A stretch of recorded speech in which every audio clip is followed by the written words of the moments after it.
Did you know that many of the roots of the Spanish language actually come from an extinct Germanic language that would have been quite close to Viking Norse in many ways, called Gothic?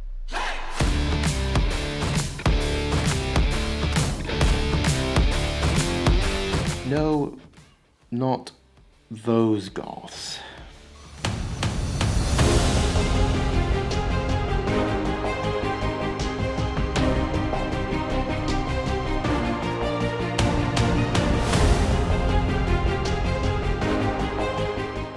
Not those either, just back in the 1800s, people were looking back at the fall of Rome and romanticizing it, and they're like, ooh, it's dark, it's creepy, what should we call this type of art?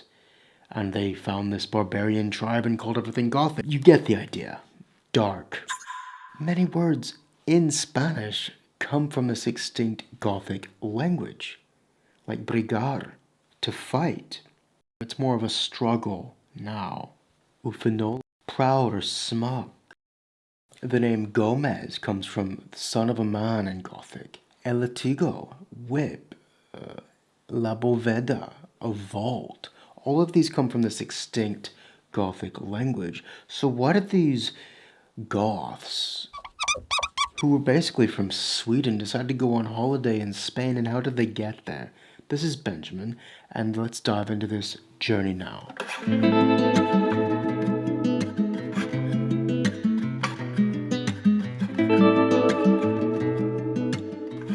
Like most Northern European peoples during the pre-Roman era, we have to begin half in and half out of myth, pseudo-history. And long after this story begins with the Goths, centuries later, in the Eastern Roman Empire, there was a secretary writing named Jordanes. And, by the way, a secretary during these times, like scribes, that was a posh job. You weren't just the common peasant folk.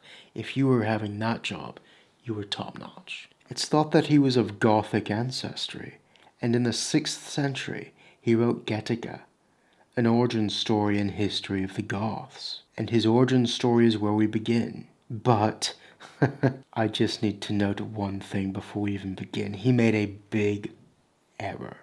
He associated the Goths with the Getae and the Dacians, which would mess up for centuries how people viewed it and wrote about it looking back. And for referencing some of my other videos on Dacian and Romania, let's not mix up the Goths with the Getae. They're not the same group. Now here's how the story begins. Up in present-day Sweden, Götaland was probably in the Scania area of southern Sweden, and a legendary King Berig led his people on 3 ships from Skansa to Gothiskansia by way of Gotland, probably, this island, to the mouth of the Vistula. Jordanes says the Getae and the Dacian deity Zalmoxis was the ancient king of the Goths, and that they sacked Troy with the Greeks. Again, he's making up stuff, and we have to be careful about weeding out stuff that's just utter nonsense fantasy. What probably happened was a few elite clans moved in on a trading post around the mouth of the river Vistula and gradually took over, and then brought their people over gradually, in several waves. Now, we know this area and period, the 1st century, the Oxivia culture, likely Baltic like Lithuanian, was replaced by a Vilbark culture. The tombs introduced burial as opposed to cremation, but they are mixing. Also, stone circles. Jordanes says they seized another Germanic people's territory. Seems more likely that there were a few elite clans who were good at trading, and probably a warrior caste as well, who established an outpost on the southern flank of the Baltic Sea, and then slowly became the dominant group.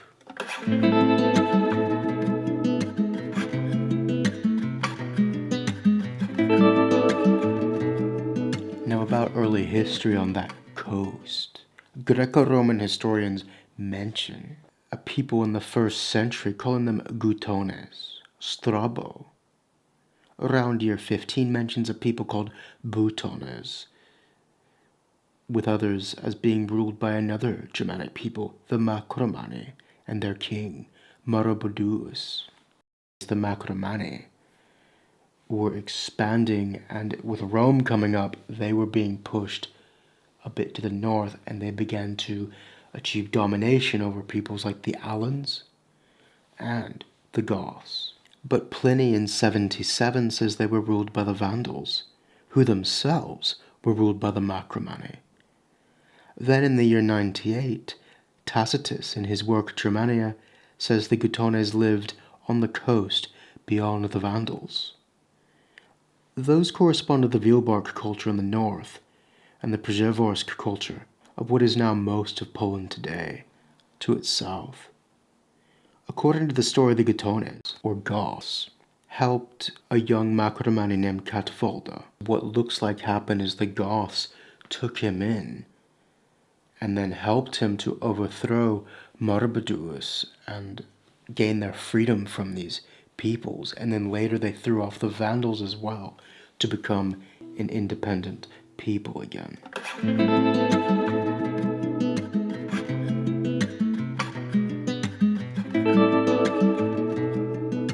If the Vandals built the Prehistoric culture and the Goths the Wilbark, the history and archaeology match, because the Goths moved southeast and then through the forests, as Vandals were pushed southwest.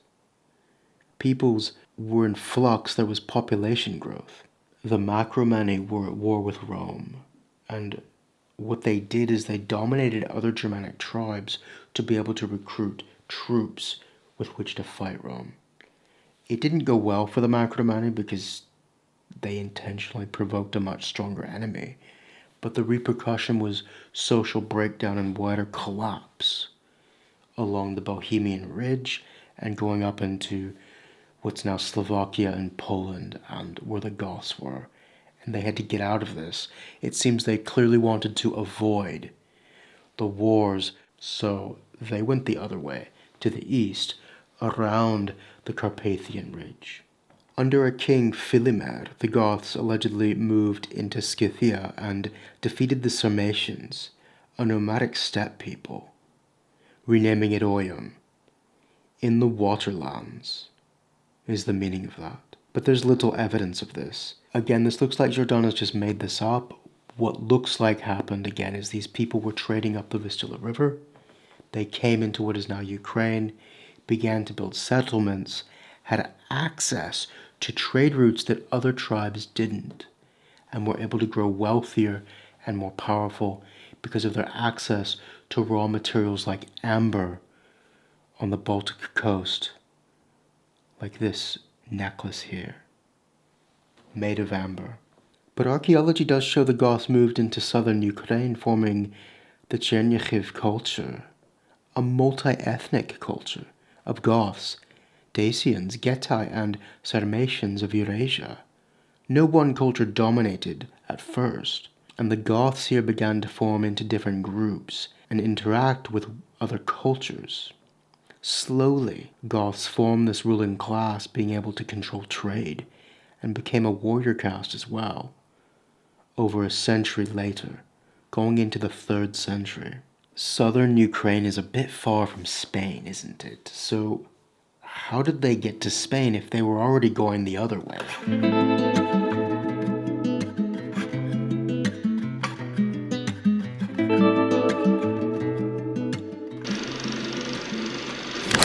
The Roman Empire faced a series of crises in the 3rd century. A borderline social breakdown, but certainly a political breakdown, in which various military commanders were claiming pieces of the empire, and it broke into 3 more than once, and eventually broke into 2, with rival claimants often, and this allowed factions to play them off one another, but more importantly, it weakened the defenses of the empire, with the Germanic tribes beginning to amass along its borders, and the Goths were reaching the Danube, this astounding geographic barrier. And what it did is it allowed them to periodically raid into Rome. And Rome was faced with a Gothic culture that was very numerous and increasingly pluralistic because these tribes had already begun to diverge into different groups. So they weren't able to just peck off one and then kill them all. They would take out one Gothic tribe and then there'd be like 4 others. Like a hive of locusts. They began raids on the empire. In 238, the first solid raid, the Goths sack Istria. You'd think that if these people were raiding your territory and threatening to kill you, you would not recruit them into your army to teach them how to fight you. But in 244, that's exactly what Romans did. We have Goths fighting against the Persians or Sassanids for Rome. And then they just went back home to the Gothic lands, taught their people how to fight the Romans, and came back.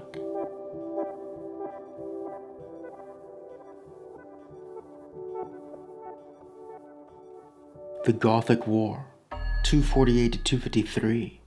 King Caneva invaded, captured Philippopolis, and wins the Battle of Abradatus, killing an emperor, Decius. Now this Emperor Decius is very interesting because he has this emblem, Restitor, Dacia, which that's similar to something that we see in Wales with Maxen Wedig, Maximus. He has this coin that says Restaurator Republicae.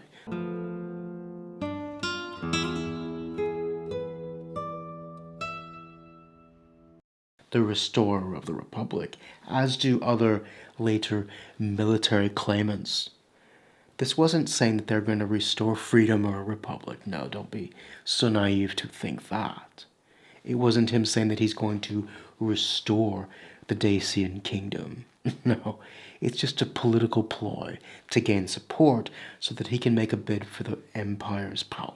That's it. To use Dacian politics in his favor. But these Goths killed him.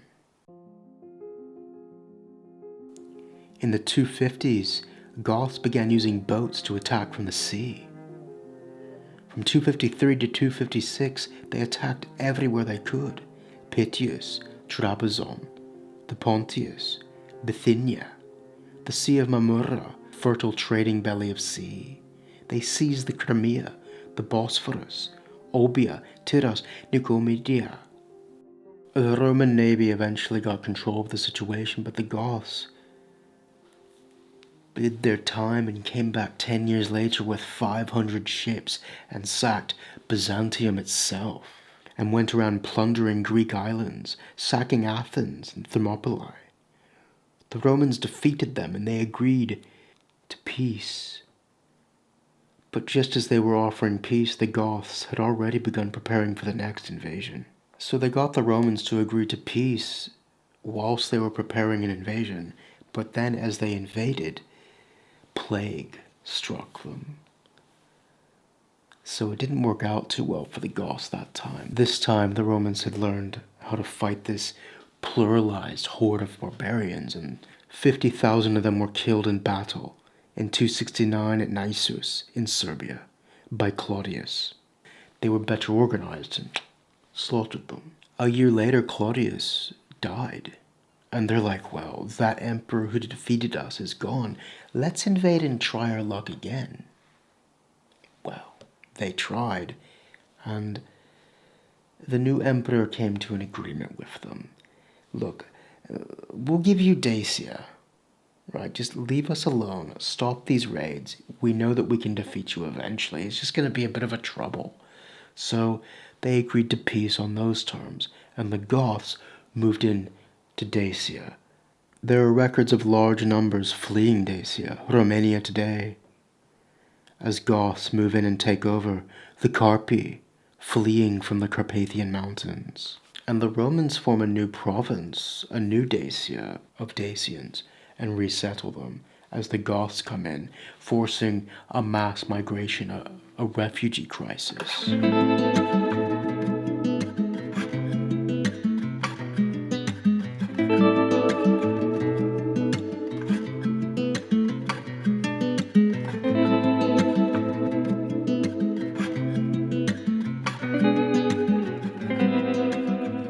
Before I go further, I need to make a distinction between two different Gothic groups which are important to the relevance of their movements. You had the Tervungi, which were those just to the north of the Danube, moving into what's basically Romania today. And you had the Greutungi, who more or less stayed in Ukraine and the Black Sea coast. That's important because the Greutungi would eventually become the Ostrogoths, the Eastern Goths. And the Tervungi would eventually become the Visigoths. Now, this does not mean Western Goths as some people like to think. Actually, it's Visi, from. Usiza, better. That's the comparative. But West in this Germanic language would have been something like Vistra or Vister. Compare this Visi to Gwiu, Welsh, excellent. It's the same Indo-European root, and we think that's what this means. The excellent or bright people. The Tervungi, who became the Visigoths, would eventually form the Balti dynasty.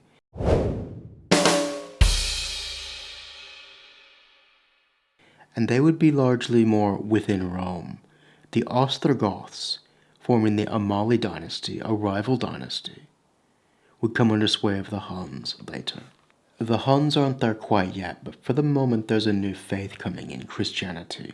And it's important to note Emperor Constantine becomes the first Christian emperor.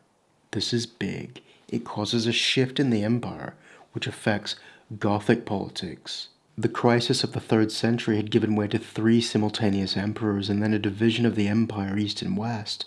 Constantine was an upstart, and remarkably conservative, and cautious in some respects. But Constantine was astute enough to see Christianity could be a political weapon, and at first he became tolerant of it, showing that it gave him support, and then in 312 he openly converted, because it was just realpolitik. It made political sense.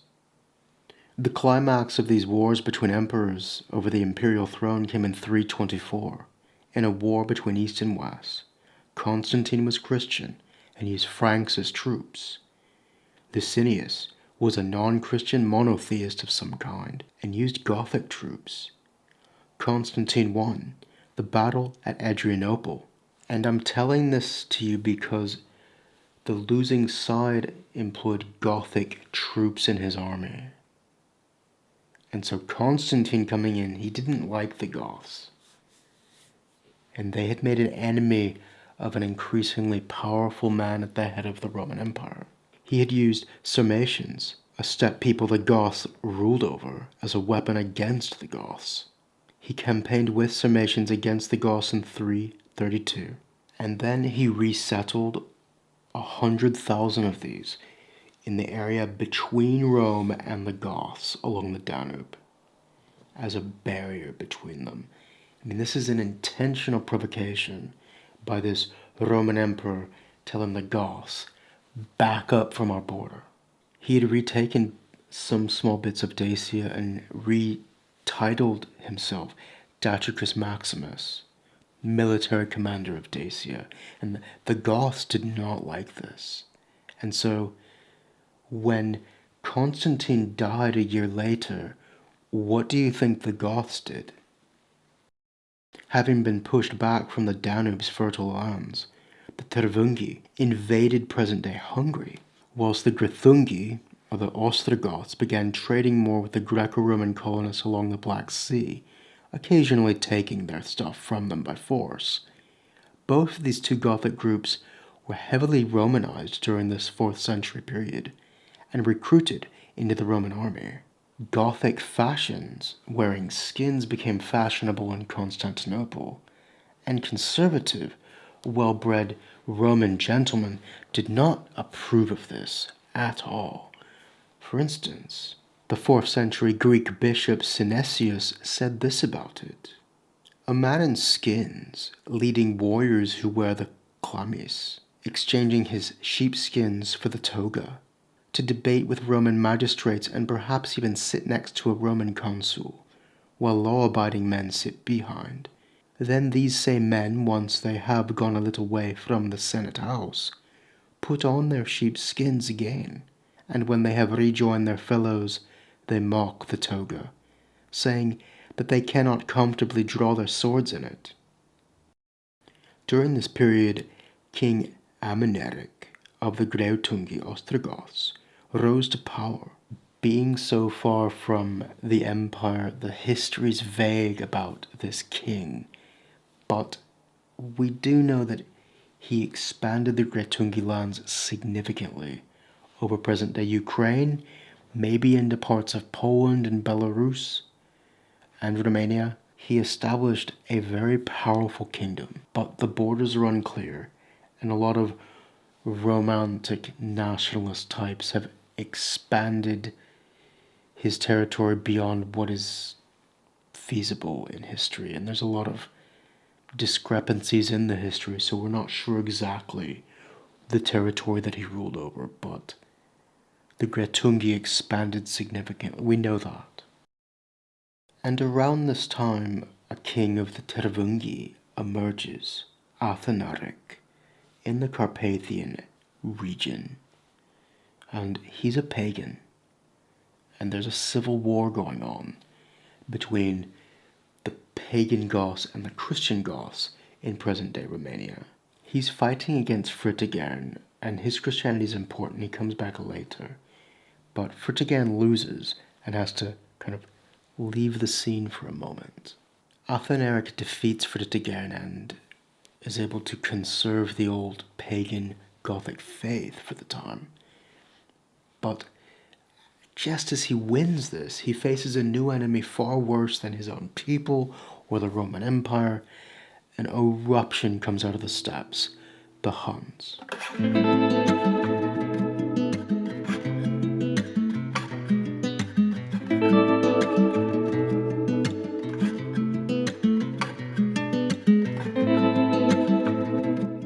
From the east they came, somewhere in Asia, maybe Mongolia. We're not entirely sure. There's been debates over it by different academics for centuries now.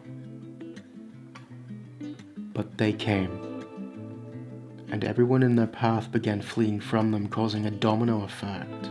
In the 360s, Rome and her rival, the Sasanian Empire, were forced to work together to defend mountain passes in the Caucasus Mountains, being attacked by Ostrogoths or Greutungi. Why? These people were fleeing this Hunnic horde coming across the Russian steppe. Some of them fled south through the Caucasus Mountains. In 376, King Amalaric died, and with his Greutungi in an all-out war with the Huns, they fell. Ostrogoths pushed south to the Danube. The Huns conquered most of the Goths' lands, but there was a big fight, and it does look like some of this memory is recorded in an Icelandic Norse era poem, a heroic poem called Hljóðskíða, the Battle of the Goths and the Huns. These Hunnic invasions put deathly pressure on the Goths to move or get out of their way. And in the summer of 376, two different tribes or collections of Gothic peoples arrived at the Roman frontier along the Danube, asking to be let into the empire. They sought asylum as refugees.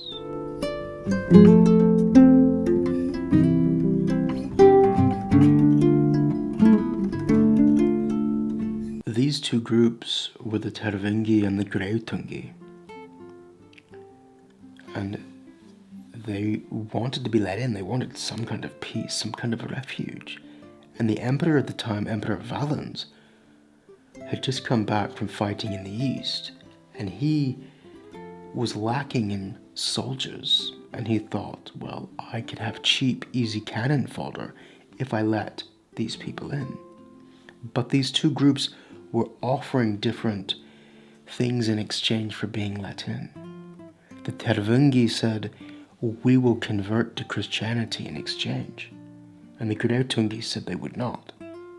And so the Romans let in the Tervungi and then formed a naval blockade around the Greutungi to keep them out.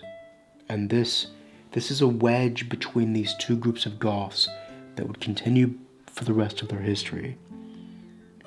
This is really the eventual formation of the Visigoths for the ones that were let into Rome, and the Ostrogoths for those who fell under Hunnic rule. Fritigern agreed his people would convert to Christianity. What came next is best described as a refugee crisis. There was not enough food for all of these people. These Goths who crossed the Danube, people starved, sold their kids into slavery, and eventually, hungry and famished and seeing their children in such a state, they snapped, they just flipped out, and they rose up in armed revolution against the empire from within the empire. I mean, this reminds me of things today, when Germany allowed 1 million people from the same group to settle in Germany. I'm like, what are you doing? Don't repeat history. Don't do it. No! When Western countries, I'm not against bringing people into the West, as we do today, but against moving a mass group all at once to settle in one specific area. That basically led to the fall of the Western Roman Empire, and we should really be aware of that. Emperor Valens was killed in 378 at the Battle of Adrianople in this war with the Goths.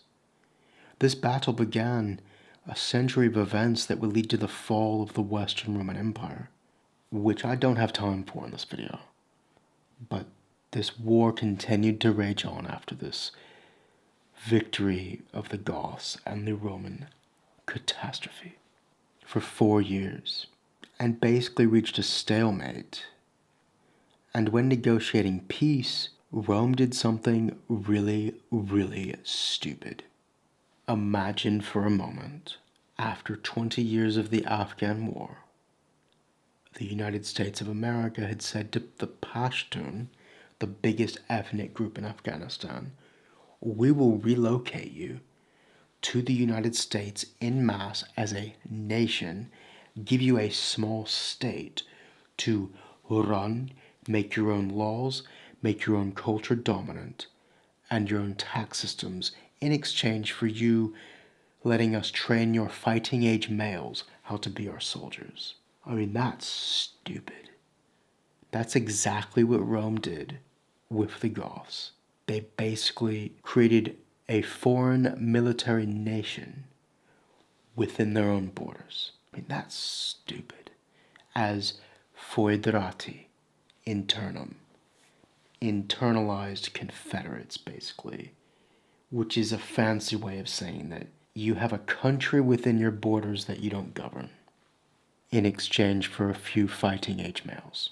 This group was the Visigoths, who I'm focusing from here on in this video. They were settled in Moesia and Upper Moesia, basically Serbia and parts of Bulgaria, maybe bits of Romania there. They wanted a barrier between them and other barbarians, I get it, but this set a precedent. It was going to have long-term repercussions. Now that Goths had an area where they were officially dominant under Roman law within the empire, what do you think they were going to do next? Earlier, in the civil war between Athanaric the pagan and Fritigern the newfound Christian, Athanaric had exiled a bishop named Uphilas. Uphilas means little wolf in Gothic. I like that. Little wolf. And he translated the Bible into Gothic. This is massive because he created basically an alphabet based largely upon Greek letters. This had a lasting influence for laws that would be created later in the Visigothic kingdom and the survival of Gothic relatively late in the Crimean Peninsula through the Ostrogoths, but for the time being, these people were increasingly becoming Christian, and he settled in this area of the Foedrati in Moesia.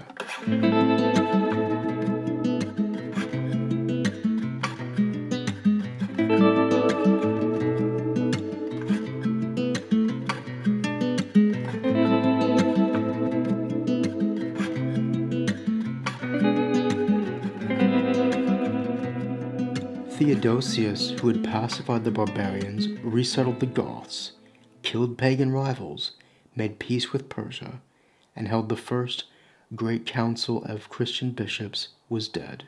His two incompetent sons, Honorius in the west and Arcadius in the east, took over the empire, just as an experienced military leader was crowned king of the Goths, Alaric I. Probably born on Peucia Island in present-day Romania, he was born into the Balti dynasty.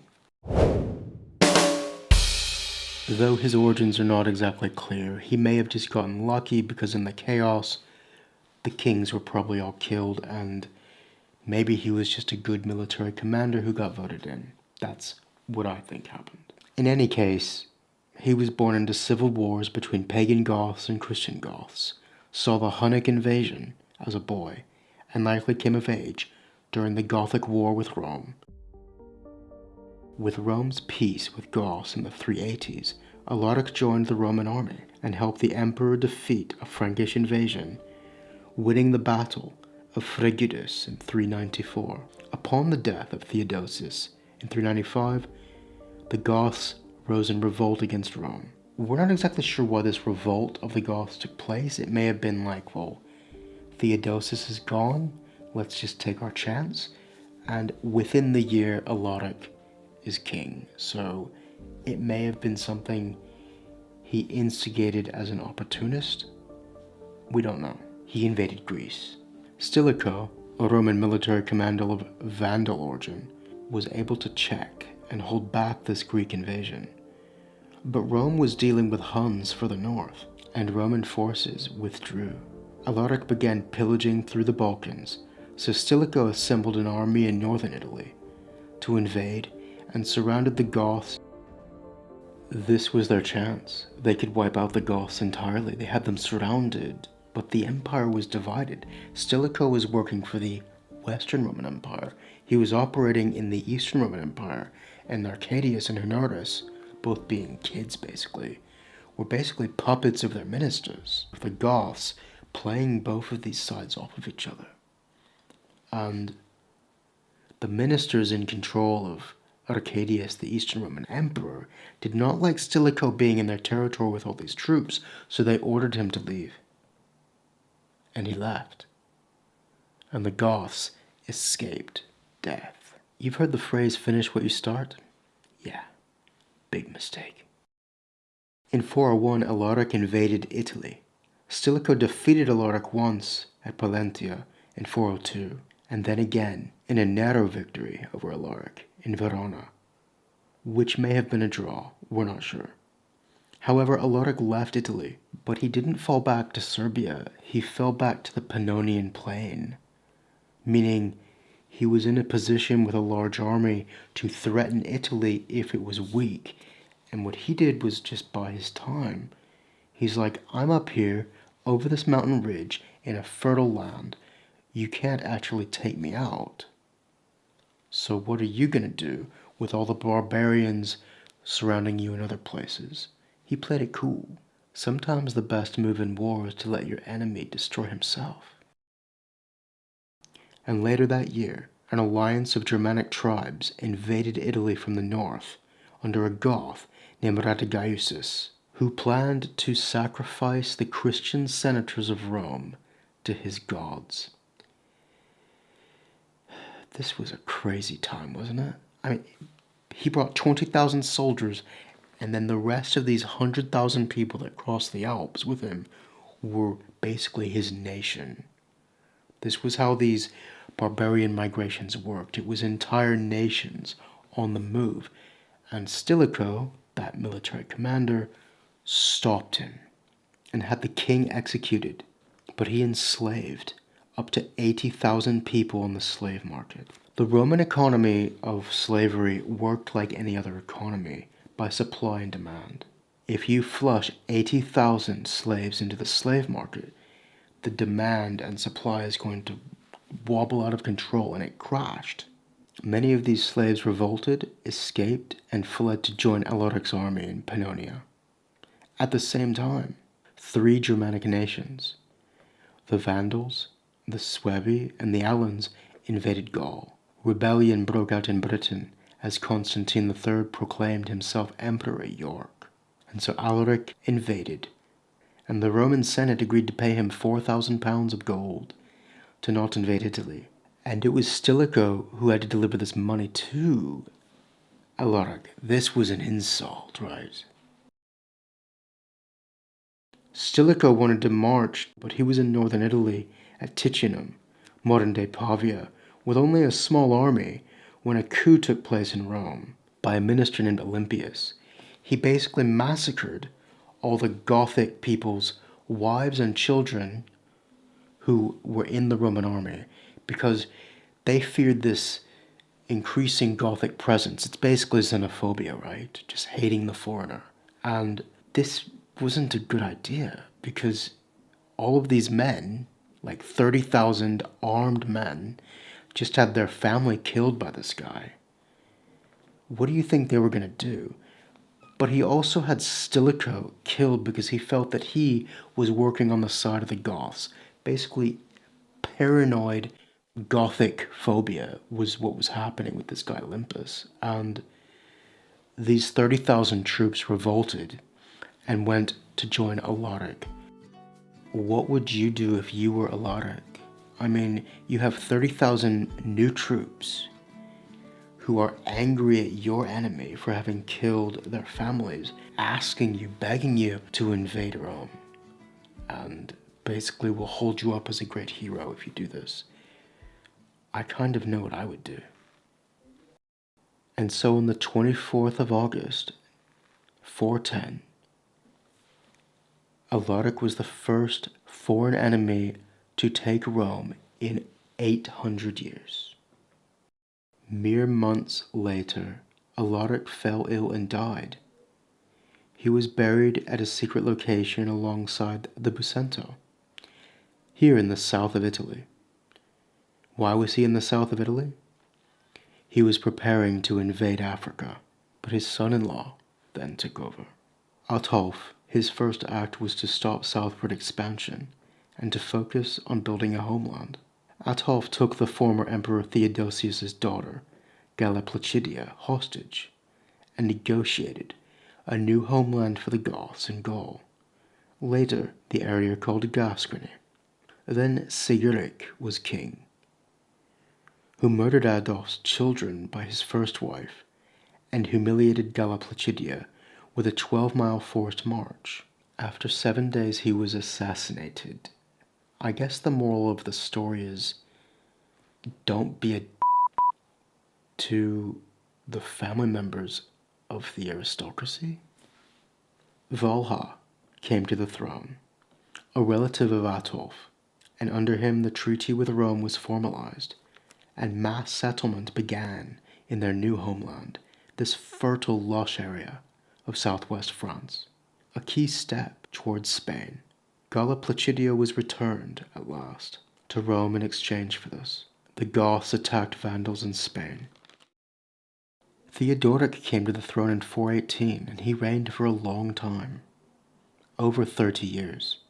Theodoric's long reign gave the Goths much-needed stability, and he married one of his daughters to a Suevi king in Spain, giving these Visigoths legitimate claim over lands further south than ever before.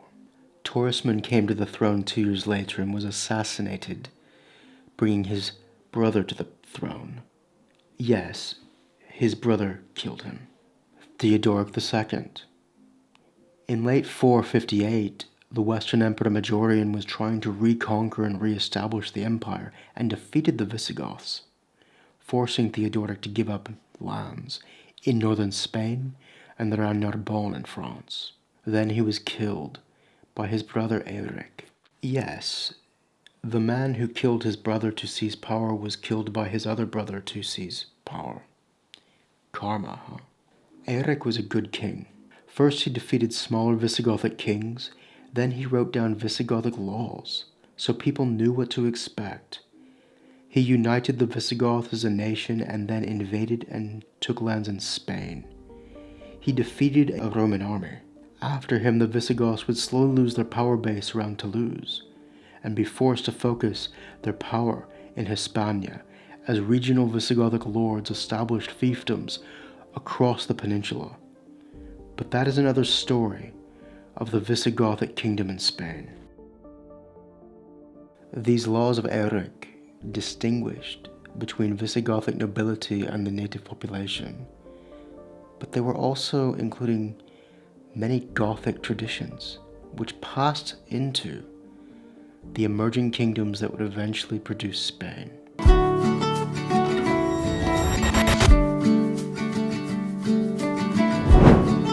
That's how the Goths went from being a prehistoric people in Sweden to the kings ruling over Spain.